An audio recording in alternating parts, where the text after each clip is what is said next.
Thanks very much. Thanks very much, Don. Earlier, Ian McIver said to me that he likes a good chart and he's looking forward to some graphs, so I stuck another 20 or 30 in, Ian, just to make sure that you get a good sleep in. Righto, so I'll hook through this pretty quick. I've been asked to talk today about protein dynamic changes in Indonesia and China, and there's plenty of experts in this room on that. So if I get any of it wrong, don't be afraid to sing out.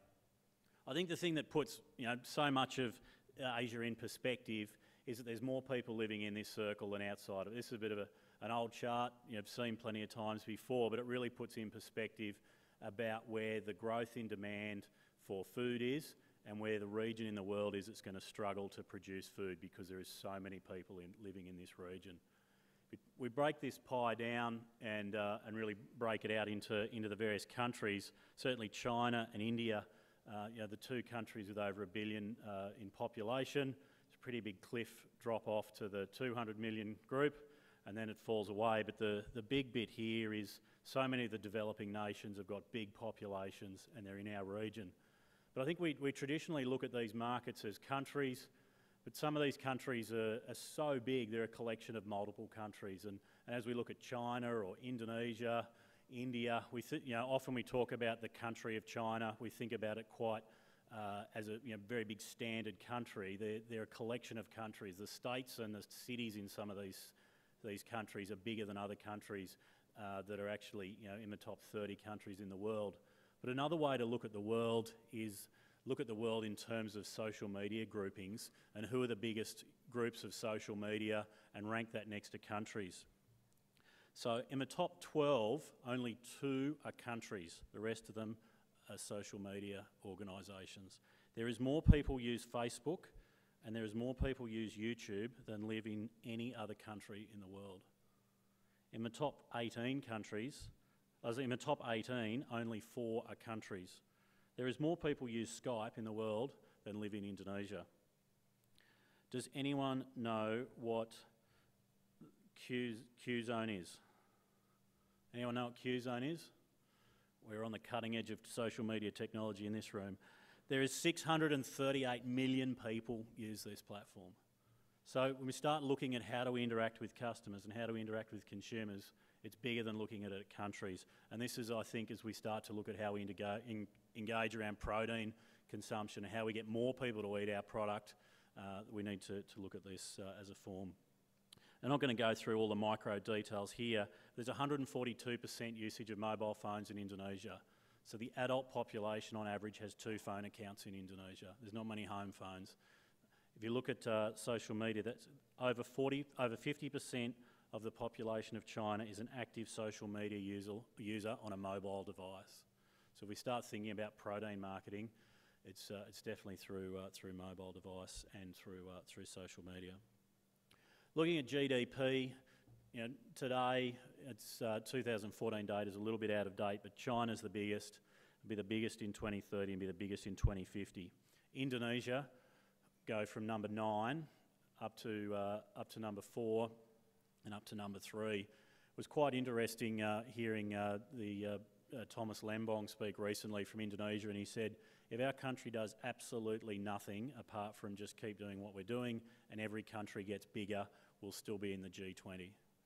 And if you look at our main customers in the world, in our live export world, Indonesia has got huge potential for growth.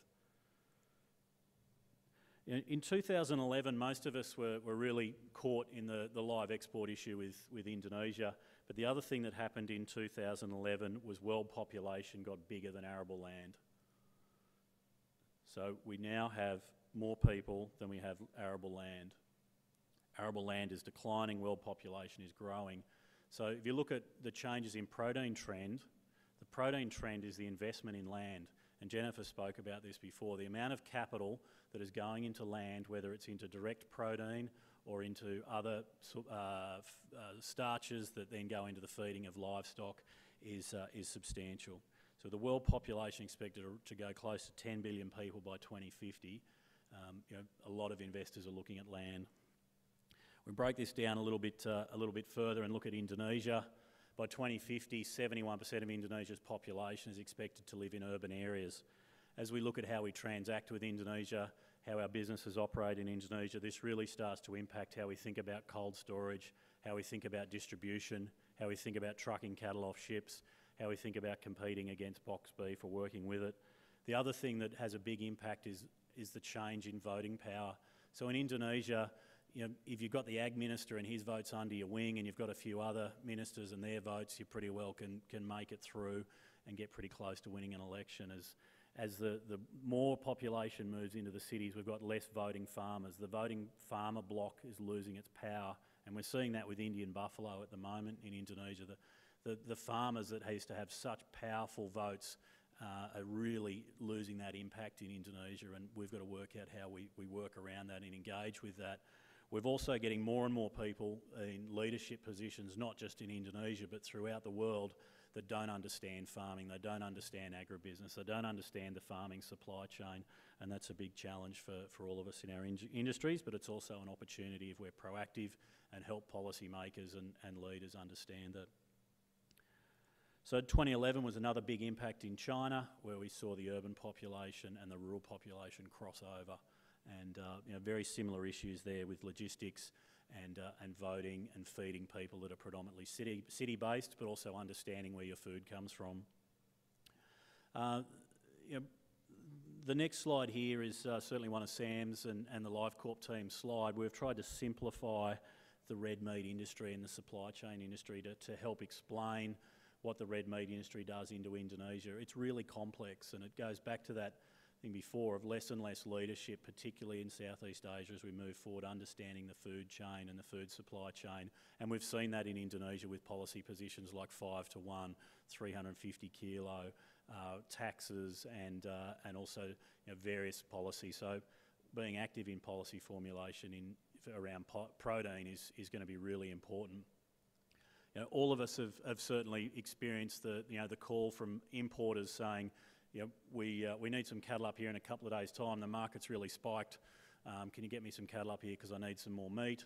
And the opposite of that, can you just slow them down a little bit? I don't need them for a couple of months. And those, the 120-day cycle in Indonesia is certainly a challenge for us. You're looking at emerging markets at rising incomes. The exciting thing for me is China, Indonesia, the Philippines and Vietnam are predicted to have a faster growing GDP than the rest of the world. So our main target markets that we have good relationships with now, I know the Philippines is a bit challenged, but our main markets of certainly China, Indonesia and Vietnam are predicted to have good growth.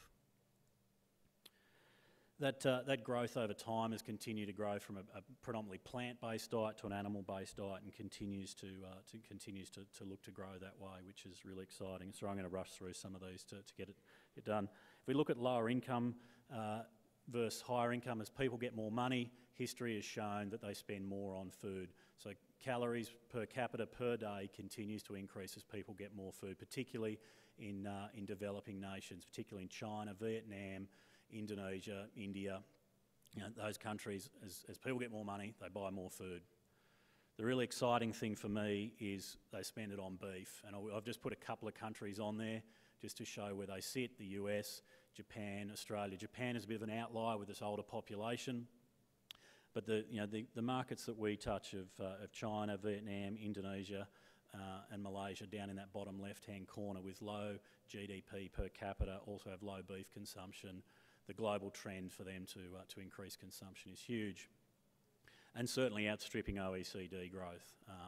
Those three countries look pretty exciting. Indonesia, certainly Greg touched on a lot of Indonesia before, and the strength that Jokowi's had from a wobbly start. Certainly got into tax reform. Indonesia last year in the region took more foreign direct investment than any other country in Indonesia. It's quite easy to get foreign capital into Indonesia. It's quite easy to set up a business. Running it can be a challenge, but we've certainly seen political challenges there. There's certainly an inwardly looking view on food security, and there's going to be some challenges around that. Jokowi's prediction that by 2020 he'll have inflation back up to 7% is pretty bold, but even if it sits at 5%, it's a much more healthier place to invest than Europe, much more healthier place to invest than North America and a lot of other countries around the world. Probably the thing that this doesn't show is what we're seeing at the moment is a softening of consumer confidence with some of the instability, with some of the changes around tax, some of the changes around customs regulations, that the average consumer just leaving a little bit more money in their pocket. We're seeing some big department stores in Indonesia announce they're going to close, partly due to online retailing and the distribution cheaply by motorbikes of products from online, and we've got to think about that as we how we target our beef production. The rupiah is a big challenge in Indonesia. It's weakening, which is great for food exports, not too good for imports, and with Indonesia focusing on trying to be a self-sufficient country for food and not export too much food. When your currency is cheap, you've got to have regulation to slow exports down. Otherwise, they'll naturally happen, and we're seeing that. I'll skip over that. Here, some work that Deloitte did just in terms of what drives spending decisions, and I appreciate there's a lot of detail in here. For those that don't know, about 93% of beef in Indonesia goes through small wet markets, retail outlets, and of beef that's sold through retail.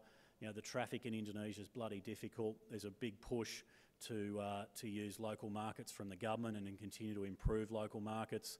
And more small local markets selling fresh food is certainly helpful for our industry, but don't underestimate the investment that's going into cold chain logistics.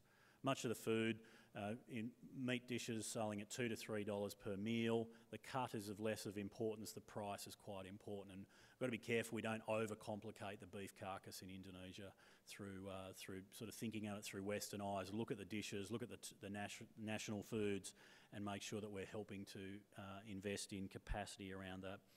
Now, the bottom is quite busy. There's a couple of key takeaways from this: that price isn't that important as you spread through income. Taste is quite important. Taste is a little bit more important for lower income people. Innovation is more important for higher income people. Pretty straight, normal things. But local cattle are worth more. There's a trust in local cattle. There's a trust in local beef. This is another busy chart, but basically if you look out to 2050, for all major food types apart from palm oil, Indonesia is going to have to grow imports significantly, particularly in things like fruit and beef and even sugar. One of the opportunities for Australia with China and Indonesia is the difference in our meat processing costs. So meat processing costs in Australia is more than 10 times higher than Indonesia, 5 times higher than China, 2.5 times the US. Labour costs are much cheaper, innovation's a lot easier, red tape is cheaper, energy's cheaper, and that certainly gives a competitive advantage. The Australian meat processing industry, though, is embracing technology, but I think we'll see those foreign markets embrace that technology just as fast once they work it out. Often get asked the question about Australian cattle, Indonesian cattle. What's an Indonesian breeder worth? And how do we get an Australian breeder into Indonesia, and is it cheaper for them to import cattle from Australia or breed their own? Breeding heifers from Australia landed in Indonesia, when this were put together, were cheaper per kilo, more expensive from Brazil and very expensive from the US. Brazil and the US will never, ever, ever get closer to Asia. Their cost to get there is going to be expensive, and we've got to take advantage of that. Just moving on to China. Chinese consumption continues to grow. Getting anyone who's tried to get Chinese cattle herd numbers is, it's really challenging. It's quite difficult to know what they are, how heavy they are, and what actually are cattle in the inventory of beef and yaks and dairy. But overall, the Chinese herd is declining dramatically, and that's we've seen that through the pull-through from Vietnam, Cambodia, and Thailand, and as far south as Malaysia at times. And their appetite for beef continues to grow. But again, China's just not one market. It's not a steak market, or it's not a hot pot market across the whole country. It's a very diverse market. Different regions, different states, all have different meat types. And I think we often look through Australian eyes of we either have mince or we have steak, and we keep it pretty simple in Australia. In these countries, it's quite complicated.